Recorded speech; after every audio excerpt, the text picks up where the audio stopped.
CPM party Hanamkonda జిల్లా రెండవ మహాసభలు డిసెంబర్ 14-15 తేదీల్లో అసంపర్తి మండల కేంద్రంలో జరిగాయి. ఈ మహాసభల్లో పార్టీ రాబో 3 సంవత్సరాల కాలానికి నూతన నాయకత్వాన్ని ఎన్నుకోవడం జరిగింది. దాంతోపాటు ఈ జిల్లాకు సంబంధించినటువంటి డెవలప్మెంటు, ఇతర అంశాలకు సంబంధించినటువంటి 18 రకాల తీర్మానాల్ని మహాసభ ఆమోదించి దానికోసం పోరాటం చేయాలని పిలుపునిచ్చింది. ఆ విషయాలన్నీ చెప్పడం కోసము, అట్నే పార్టీ నూతన జిల్లా కమిటీ నాయకత్వాన్ని పరిచయం చేయడం కోసము ఈ విలేకరుల సమావేశం ఏర్పాటు చేయడం జరిగింది. ఈ విలేకరుల సమావేశంలో పార్టీ నూతనంగా ఎన్నికైనటువంటి జిల్లా కార్యదర్శి ప్రభాకర్ రెడ్డి గారు, అదేవిధంగా సీనియర్ నాయకులు వాసుదేవరెడ్డి గారు, జిల్లా నాయకులు ఎం సుక్కయ్య గారు, బొట్ల చక్రపాణి గారు, అదేవిధంగా గొడుగు వెంకట్ గారు, వాంకుడోతు వీరన్న, అదేవిధంగా గుమ్మడిరాజుల రాములు గారు, దుగ్గెల తిరుపతి గారు, ఎల్ దీప గారు, ధరావత్ భానునాయకు, వీళ్ళందరూ కూడా ఈ విలేకరుల సమావేశంలో పాల్గొంటున్నారు. ఇప్పుడు మొదటి రోజు బహిరంగ సభ, తెల్లారి ఆ రోజు సాయంత్రం నుంచి ప్రతినిధి సభ. ఈ జిల్లాలో 1124 సభ్యత్వానికి ప్రాతినిధ్యం వహిస్తూ 150 మంది డెలిగేట్లతో 2 రోజులు కార్యక్రమం జరిగింది. బహిరంగ సభలో సిపిఎం రాష్ట్ర కార్యదర్శి తమ్మినేని వీరభద్రం, అట్లాగే కేంద్ర కమిటీ సభ్యులు జి నాగయ్య, రాష్ట్ర కార్యదర్శి వర్గ సభ్యుడు పోతినేని సుదర్శన్ గారు పాల్గొన్నారు. ఈ 2 రోజులు జరిగిన మహాసభలో ఈ జిల్లాలో కొన్ని ముఖ్యమైన తీర్మానాలు చేయడం జరిగింది. మొత్తం 17. మీ అందరికీ తెలుసు, వరంగల్ జిల్లా ఉమ్మడి ఆంధ్రప్రదేశ్లోనే సెకండ్ రాజధానిగా పేరొందింది. గత ప్రభుత్వం ఈ జిల్లాను 6 జిల్లాలుగా చేయడం వల్ల అభివృద్ధికి నోచుకోక 6 జిల్లాలతోటి కొట్టుమిట్టాడే పరిస్థితి ఉన్నది. అందులో వరంగల్ సిటీని కూడా 2 ప్రాంతాలుగా విడగొట్టడం వల్ల కూడా అభివృద్ధి గందరగోళమైన పరిస్థితులలో ఉన్నది. చివరకు వరంగల్ నగరాన్ని కూడా 2 భాగాలుగా చేయడం వల్ల కూడా ఒక ఇబ్బందికరమైన పరిస్థితి వచ్చింది. గత బీఆర్ఎస్ ప్రభుత్వం ఈ జిల్లాను అభివృద్ధి చేయడం కోసం అనేక విషయాలు చెప్పింది, కానీ ఆచరణలో మాత్రం ఒక్కటి అమలు జరగలేదు. అందుకోసమే హన్మకొండ జిల్లాను సమగ్రంగా అభివృద్ధి చేయాలని చెప్పి సిపిఎం పార్టీ 3వ మహాసభ తీర్మానం చేయడం జరిగింది. ప్రధానంగా హన్మకొండ జిల్లాలో ఏ భారీ పరిశ్రమలు లేవు. దాదాపు అసంఘటిత రంగ కార్మికులు, తర్వాత రైతు కూలీలు ఎక్కువ. ఈ జిల్లాను అభివృద్ధి కావాలంటే ఏదైనా భారీ పరిశ్రమలు ఉండాలి. అట్లాంటి అవకాశం కూడా లేదు. గత ప్రభుత్వం వరంగల్ నుంచి హైదరాబాద్ ఇండస్ట్రియల్ కారిడార్గా డెవలప్ చేస్తారని చెప్పింది, కానీ ఆచరణలో ఇప్పటి వరకు కూడా దాని మీద కించెత్తు కూడా అమలు జరగలేదు. ఇటీవల కాలంలో గత ప్రభుత్వం పోయి కాంగ్రెస్ ప్రభుత్వం అధికారంలోకి వచ్చింది. ఈ ప్రభుత్వం అయినా ఇక్కడ అభివృద్ధి మీద ప్రధాన కాన్సంట్రేషన్ చేయాలని చెప్పి మా డిమాండ్. అట్లాగే ఇక్కడ అంతర్జాతీయ ప్రమాణాలతో క్రీడా స్టేడియాన్ని కూడా ఏర్పాటు చేయడానికి అవకాశం ఉన్నది. గతంలో ప్రభుత్వం వాగ్దానం చేసింది, కొత్తగా వచ్చిన ఈ రేవంత్ రెడ్డి ప్రభుత్వం కూడా చెప్పింది, కానీ దాన్ని వెంటనే పూర్తి చేయాలని చెప్పి. అట్లాగే రింగ్ రోడ్డును, మన సిటీ చుట్టుపక్కల మొత్తం రింగ్ రోడ్డు అనేది ఏర్పాటు చేస్తాను, దాన్ని కూడా అభివృద్ధి చేయాలని చెప్పి. మడికొండలో ఐటీ పార్కును ఏర్పాటు చేద్దామని చెప్పిళ్ళు. ఇప్పటి వరకు కూడా ఐటీ పార్కు సంబంధించింది ఏదో ప్రారంభం చేసిన తప్ప దాని మీద ఇంతవరకు కార్యక్రమం బడ్జెట్ కేటాయింపు లేదు. దాన్ని అభివృద్ధి చేయడానికి కూడా ఏమీ కొనసాగే పరిస్థితి లేదు. దానికోసం భూములు కేటాయించిన రైతులకు వాళ్ళకు కనీసం ఉపాధి కల్పించే విషయంలో కూడా ప్రభుత్వం ఏం పట్టించుకునే పరిస్థితి లేదు. అట్లాగే రాంపూర్లో ఇండస్ట్రియల్ ఏరియా ఉన్నది, అట్లాగే గ్రానైట్ ఫ్యాక్టరీ ఉన్నది. అక్కడ ఆ ప్రాంతాన్ని దాన్ని అభివృద్ధి చేసి కార్మిక వర్గానికి కొన్ని అవకాశాలు వచ్చే పరిస్థితుల్లో అక్కడ కూడా పూర్తి స్థాయిలో లేదు. దాన్ని కూడా అభివృద్ధి చేయడం కోసం ప్రభుత్వం పట్టించుకోవాలని చెప్పి, అట్లాగే ఎంజిఎం వరంగల్లో ఎంజిఎం అనేది ఒక పెద్ద హాస్పిటల్. దాదాపు అప్పుడు ఉమ్మడి జిల్లాలు ఉన్నప్పుడే ఖమ్మం, వరంగల్, కరీంనగర్ ఒక కేంద్రంగా ఉన్నది. పేరుకు 1000 పడకల ఆసుపత్రి రాజశేఖర రెడ్డి గారు ఉన్నప్పుడు ప్రామిస్ చేసిండు. ఆ 1000 పడకల ఆసుపత్రికి సంబంధించిన డాక్టర్లు కానీ తర్వాత స్టాఫ్ కానీ ఇది అభివృద్ధి అనేది లేదు. ఇవాళ వైద్యం అనేది చాలా పిరమైపోయింది. సామాన్య ప్రజానికం ఎవ్వరు కూడా ప్రైవేట్ హాస్పిటల్ పోయి చేయించుకునే పరిస్థితి లేదు. అంత పెద్ద హాస్పిటల్ను పూర్తి స్థాయిలో అభివృద్ధి చేస్తే కనీసం ఈ 3 జిల్లాలు, పాత 3 జిల్లాలు ఖమ్మం, కరీంనగర్, వరంగల్కు అది ఉపయోగపడుతుంది. ఈరోజు పేదవాళ్ళందరికీ కూడా అదొక కార్యక్రమం ఉంటే దాన్ని అభివృద్ధి చేయడం కోసం ప్రభుత్వం చిత్తశుద్ధితో ప్రయత్నం చేయాలి. చాలా డాక్టర్ పోస్టులు ఖాళీ ఉన్నాయి. తర్వాత టీచింగ్ స్టాఫ్ పొజిషన్ ఉన్నది. కాంట్రాక్ట్ ఎంప్లాయీస్తో నడుపుతాను. పూర్తి స్థాయిలో దాన్ని అభివృద్ధి చేస్తే ఉపయోగపడుతుంది. అదే కాకుండా అనేక డిపార్ట్మెంట్లు ఎక్స్రే, తర్వాత సిటీ స్కాన్, తర్వాత ఎంఆర్ఐ ఇట్లాంటివి ఉన్నాయి.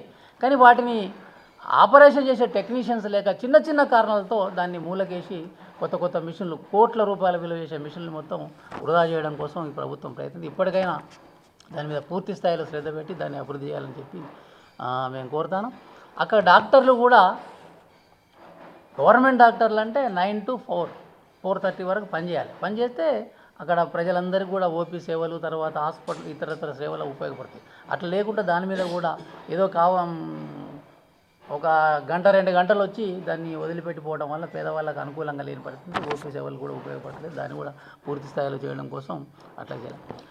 ఇక మనందరి వరంగల్ జిల్లాకు అనేక సంవత్సరాల నుంచి డిమాండ్ కాజీపేటలో కోచ్ ఫ్యాక్టరీ, రైల్వే డివిజన్. దాదాపు పివి నరసింహారావు గారు ప్రధానమంత్రి ఉన్నప్పటి దాన్ని మేము డిమాండ్ చేస్తాను. రకరకాల కారణాలతోటి ప్రభుత్వాలు దీన్ని పట్టించుకోలేదు. ఇటీవల ఏదో కోచ్ ఫ్యాక్టరీకి సంబంధించిన చిన్న విభాగాలు చేయడం కోసం ప్రయత్నం చేస్తాను. కోచ్ ఫ్యాక్టరీ కాకుండా కాజీపేటను రైల్వే డివిజన్ కూడా అభివృద్ధి చేయాలి. కాజీపేట ఉత్తర దక్షిణ భారతదేశంలో ఒక కీలకమైన అది. ఇటు పోతే సికింద్రాబాద్, ఇటు పోతే విజయవాడ అంతే. కానీ దీన్ని డివిజన్గా ఏర్పాటు చేస్తే కాజీపేట సెంటర్ను దాదాపు ఒక 46,000 మందికి ఉద్యోగం, దాన్ని ఆసరా చేసుకొని పరోక్షంగా అనేక చిన్న వ్యాపారం చేసుకుంటారు, దానికి అవకాశం ఉంటుంది. అందుకోసమే కాజీపేటను రైల్వే డివిజన్గా ఏర్పాటు చేయాలని చెప్పి కూడా పూర్తి స్థాయిలో నిధులు కేటాయించి దీన్ని వెంటనే ప్రారంభించాలని కూడా మా డిమాండ్. దీనికోసం గతంలో సిపిఎం పార్టీగా హైదరాబాద్లో పెద్ద ఎత్తున ధర్నాలు చేసినాం. దానికోసం కూడా చేయడం కోసం ప్రయత్నం చేద్దాం. అట్లాగే ఇక్కడ చేపల ఎక్స్పోర్ట్ కూడా బాగా ఉన్నది. ఒక అంతర్జాతీయ ప్రమాణాలతో కూడిన ఎక్స్పోర్టు కేంద్రాలు కనుక ఏర్పాటు చేస్తే ఇక్కడి నుంచి ఈ ప్రాంతంలో చేపలు ఉత్పత్తి చేసేదానికి కూడా కొంతమందికి నిరుద్యోగులకు వాళ్ళకు కూడా ఉద్యోగ అవకాశాలు వచ్చే అవకాశం అట్లా అభివృద్ధి చేయాలని చెప్పి మా ఉద్దేశం. అట్లాగే ఇంకొకటి సుదీర్ఘ కాలంలో అనేక డిమాండ్ ఎయిర్పోర్ట్, మామ్నూరు ఎయిర్పోర్టు ఇటీవల కాలంలో ఎయిర్పోర్టు ప్రకటించింది. ఆ ఎయిర్పోర్టును కూడా పూర్తి స్థాయిలో అభివృద్ధి చేస్తే, ఎయిర్పోర్ట్ అంటే కేవలం ఎయిర్పోర్ట్ వరకే ప్రయత్నం కాకుండా హైదరాబాదు లింకు, ఇటు తిరుపతికి లింకు, ఇటు బయటికి పోయేదానికి లింకు, ఒక సెంటర్ అంటే హైదరాబాద్ నుంచి వచ్చి ఇక్కడి నుంచి బయటికి పోవడం కోసం ఇట్లా లింకు చేస్తే అది ఎయిర్పోర్ట్ నడుతుంది తప్ప కేవలం ఎయిర్పోర్ట్ వరకు పెడితే ఉపయోగం ఉంటుంది. ఇప్పుడు చాలామంది అమెరికాలో మన పిల్లలు చదువుకుంటున్నారు, హైదరాబాద్కు పోయి ఎక్కాలి. అక్కడికంటే ఇక్కడి నుంచి డైరెక్ట్ పోతే ఎయిర్పోర్ట్ రన్నింగ్ కోసం ఉపయోగపడుతుంది, పబ్లిక్ అట్లా ఉపయోగపడడం కోసం ప్రయత్నం చేస్తుంది.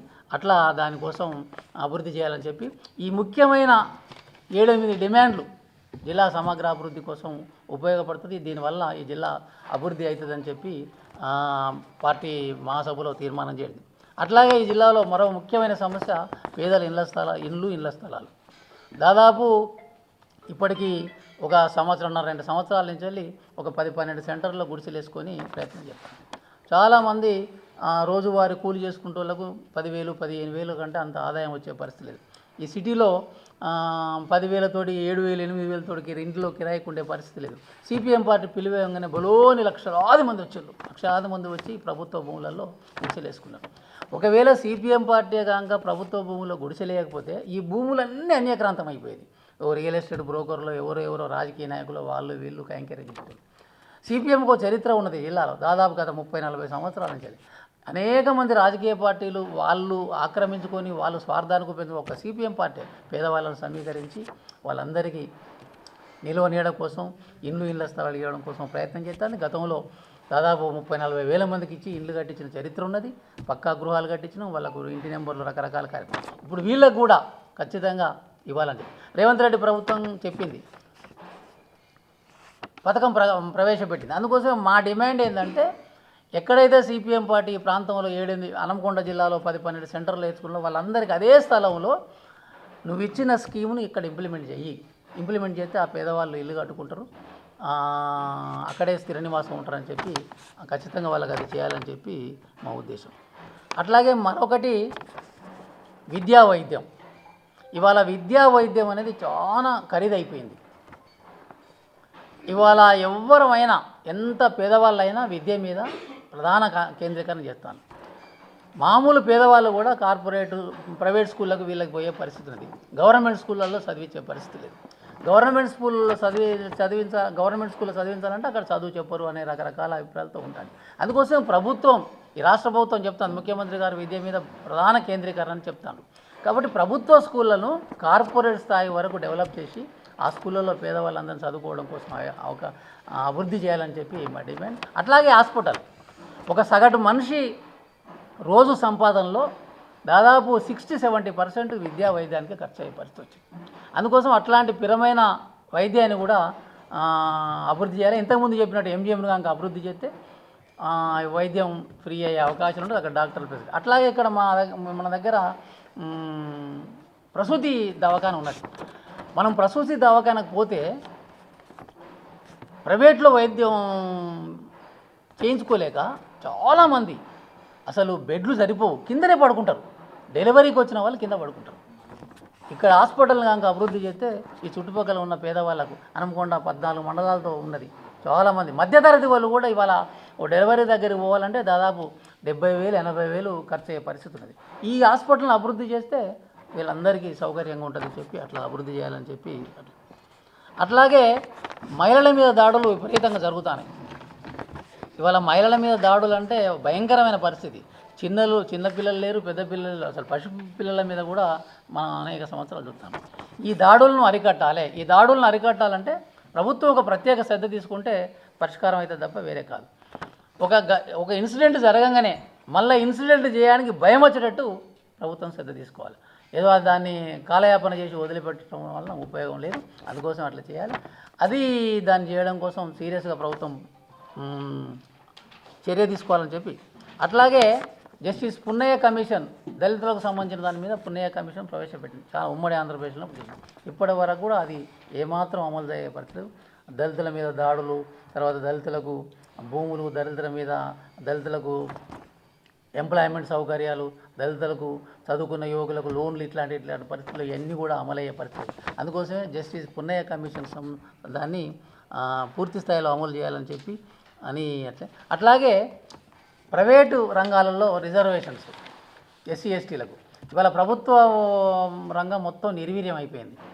నరేంద్ర మోడీ కేంద్రంలో అధికారంలోకి వచ్చిన తర్వాత మొత్తం ప్రభుత్వ రంగాన్ని నిర్వీర్యం చేస్తాడు. దాదాపు ఆయన అధికారంలోకి వచ్చిన ఈ 11 సంవత్సరాల్లో ఆయన అనుకున్న వాగ్దానం సంవత్సరానికి 2 కోట్ల ఉద్యోగాలు కూడా ఎక్కడ అమలు జరగలేదు. ఏమైనా ప్రైవేట్ వస్తుంది. ఈ ప్రైవేట్లో కూడా ఎస్సీ ఎస్టీలకు రిజర్వేషన్ అమలు చేస్తే ఉన్న కొద్దిగా మంది పేదవాళ్లకు, దళిత గిరిజనులకు ఉపయోగపడుతుంది. కాబట్టి ఎస్సీ ఎస్టీలకు కూడా రిజర్వేషన్లు అమలు చేయాలని చెప్పి కూడా. అట్లాగే ఇంకొక ముఖ్యమైన సమస్య వృత్తిదారులు. గత ప్రాంత ప్రభుత్వం వృత్తిదారులకు అనేక వాగ్దానాలు చేసింది. ఎగ్జాంపుల్, గొర్రెల మేకలకు సంబంధించిన వాళ్ళకైతే వాళ్ళ డబ్బులు కట్టించుకొని లక్షల కోట్ల రూపాయలు బ్యాంకులలో ములుగుతుంది తప్ప వాళ్ళ గొర్రెలు వచ్చింది లేదు, వాడు ఇచ్చింది లేదు.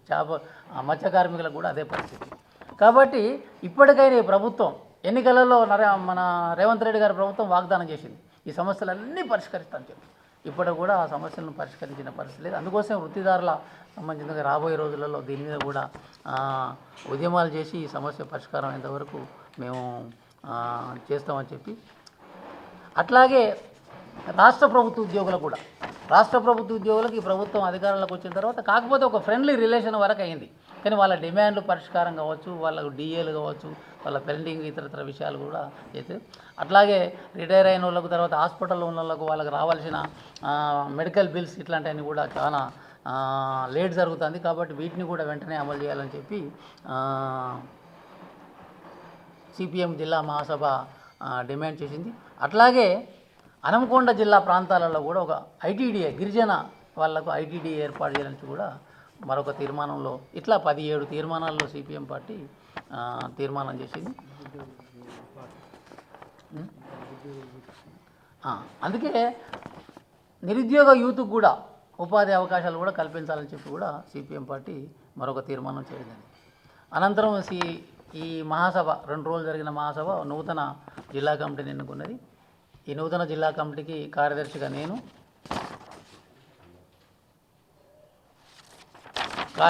నేను తర్వాత నాతో పాటు జిల్లా కమిటీ సభ్యులుగా చక్రపాణి, చుక్కయ్య, రాగుల్ రమేష్, తర్వాత వెంకట్, తర్వాత వాంకుడోతు వీరన్న, గుమ్మడిరాజు రాములు, తర్వాత అట్లాగే తిరుపతి, తర్వాత భాను నాయక్, తర్వాత దీప, లింగయ్య, కాడపోయిన లింగ, ఈ 11 మందితో జిల్లా కమిటీ ఎన్నుకున్నది.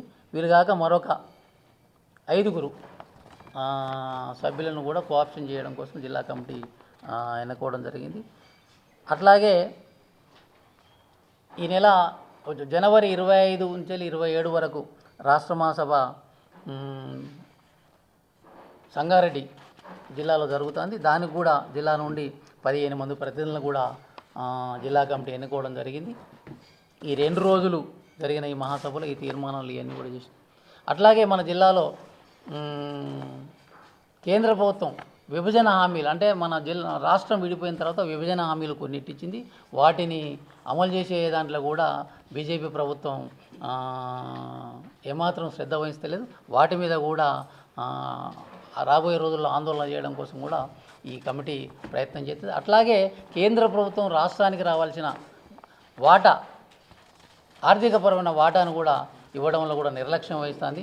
దాని మీద కూడా రాబోయే రోజుల్లో పెద్ద ఎత్తున పోరాటం చేస్తాం. అట్లాగే రాష్ట్ర ప్రభుత్వం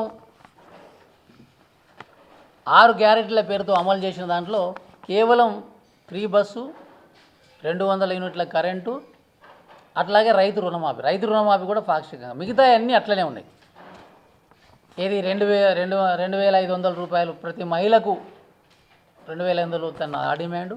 అట్లాగే మన మహిళలందరికీ పెన్షన్లు అన్నీ 2,000 నుంచి 4,000 చేస్తున్నాం, అది కూడా అట్లనే ఉన్నది.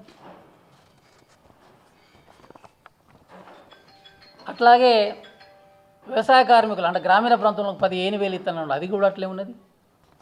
అట్లాగే రైతులకు రైతు బంధు ప్రకటిస్తున్నాడు, అది కూడా అట్లే ఉన్నది. ఈ సమస్యలు కూడా వెంటనే రాష్ట్ర ప్రభుత్వం తాను ఇచ్చిన వాగ్దానాలు అమలు చేయాలని చెప్పి కూడా సిపిఎం పార్టీ మహాసభ డిమాండ్ చేసింది. ఈ సమస్యలు అన్నిటి కోసం పరిష్కారం చేయడం కోసం రేపు రాష్ట్ర మహాసభ జనవరిలో జరిగే రాష్ట్ర మహాసభలో ఓ పూర్తి స్థాయిలో కార్యాచరణ ప్రణాళిక వేసుకొని రేపు రాబోయే రోజుల్లో ఈ ప్రభుత్వం మీద ఒత్తిడి తీసుకొచ్చి, అటు కేంద్ర ప్రభుత్వం అయినా రాష్ట్ర ప్రభుత్వం మీద ఒత్తిడి తీసుకొచ్చి ఈ డిమాండ్లన్నీ సాధన కోసం ఇక నూతనంగా ఎన్నికైన జిల్లా కమిటీ పెద్ద ఎత్తున ప్రజలను సమీకరించి పోరాటాలు చేసి ఈ సమస్యల పరిష్కారం కోసం ముందుకు పోవాలని చెప్పి మహాసభ తీర్మానించింది. ఇది ఈ సందర్భంగా మీ అందరికీ విలేకరులకు వివరించడం జరిగింది.